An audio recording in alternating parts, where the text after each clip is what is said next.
बहुत समय पहले की बात है। एक सुंदर नगर में एक धर्मात्मा वैश्य रहता था। वह अत्यंत दयालु, सत्यवादी और भगवान विष्णु का परम भक्त था। उसका जीवन सादगी और सेवा से भरा हुआ था। वह हमेशा गरीबों की मदद करता, भूखों को भोजन कराता और प्यासों को जल पिलाता था। उसकी एक आदत थी, वह हर शुभ तिथि पर दान पुण्य अवश्य करता था। लेकिन जब वैशाख मास की शुक्ल पक्ष की तृतीया आई, जिसे हम अक्षय तृतीया के नाम से जानते हैं, तब उसके जीवन में एक विशेष मोड़ आया। एक दिन वह एक विद्वान ब्राह्मण से इस तिथि का महत्व सुन रहा था। ब्राह्मण ने कहा, हे वैश्य, अक्षय तृतीया का दिन बहुत ही पवित्र होता है। इस दिन किया गया दान जब और तब कभी नष्ट नहीं होता। इसका फल अक्षय रहता है, अर्थात कभी समाप्त नहीं होता। यह सुनकर वैश्य के मन में गहरी श्रद्धा जागी। उसने उसी क्षण संकल्प लिया कि वह इस दिन व्रत रखेगा और अपनी सामर्थ्य के अनुसार अधिक से अधिक दान करेगा। अगले दिन प्रातःकाल वह जल्दी उठ गया। उसने स्नान किया, स्वच्छ वस्त्र धारण किए और मन में भगवान विष्णु का स्मरण करते हुए पूजा की तैयारी करने लगा। उसने अपने घर को साफ किया, पूजा का स्थान सजाया और भगवान की मूर्ति के सामने दीपक जलाया। उसने पूरे विधि विधान से भगवान विष्णु की पूजा की। धूप, दीप, फूल, तुलसी दल और नैवेद्य अर्पित किया। उसकी भक्ति इतनी सच्ची थी कि उसका मन पूरी तरह भगवान में लीन हो गया। पूजा के बाद उसने दान करना शुरू किया। उसने गरीबों को अन्न दिया, प्यासों को जल पिलाया, ब्राह्मणों को वस्त्र और दक्षिणा दी। वह बिना किसी स्वार्थ के सबकी सहायता करता रहा। लेकिन उसकी पत्नी को यह सब अच्छा नहीं लगता था। वह बार बार उसे रोकती और कहती, आप इतना दान क्यों करते हैं? अगर आप सब कुछ दान कर देंगे तो हमारे पास क्या बचेगा? भविष्य के बारे में भी सोचिए।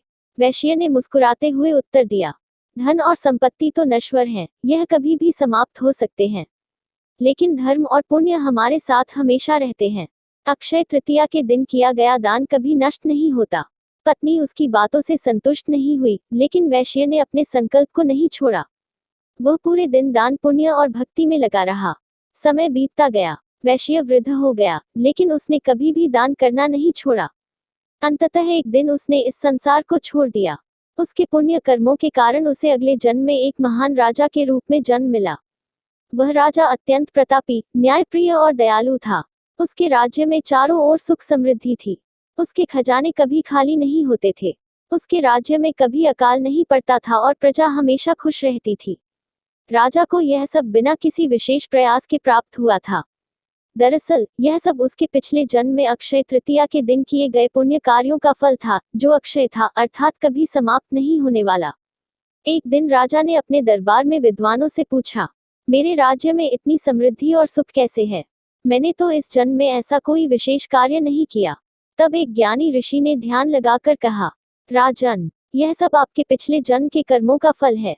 आपने अक्षय तृतीया के दिन व्रत रखा, भगवान विष्णु की पूजा की और दान पुण्य किया। उसी का फल आपको इस जन्म में मिल रहा है। यह सुनकर राजा को अपने पूर्व जन्म की बातें याद आ गईं। वह भावुक हो गया और उसने निश्चय किया कि वह इस जन्म में भी धर्म और दान का मार्ग नहीं छोड़ेगा। इसके बाद उसने हर वर्ष अक्षय तृतीया का व्रत करना शुरू कर दिया। वह स्वयं भी दान करता और अपनी प्रजा को भी प्रेरित करता। उसके प्रभाव से पूरा राज्य धर्म में बन गया। लोग एक दूसरे की सहायता करने लगे और समाज में प्रेम और सद्भाव बढ़ने लगा। धीरे धीरे राजा का जीवन पूर्ण हो गया और अंत में उसे मोक्ष की प्राप्ति हुई। अक्षय तृतीया हमें सिखाती है कि इस दिन किया गया हर शुभ कार्य, दान, पूजा, व्रत और सेवा कभी व्यर्थ नहीं जाता। इसका फल हमें जीवन में सुख, समृद्धि और अंत में मोक्ष के रूप में मिलता है।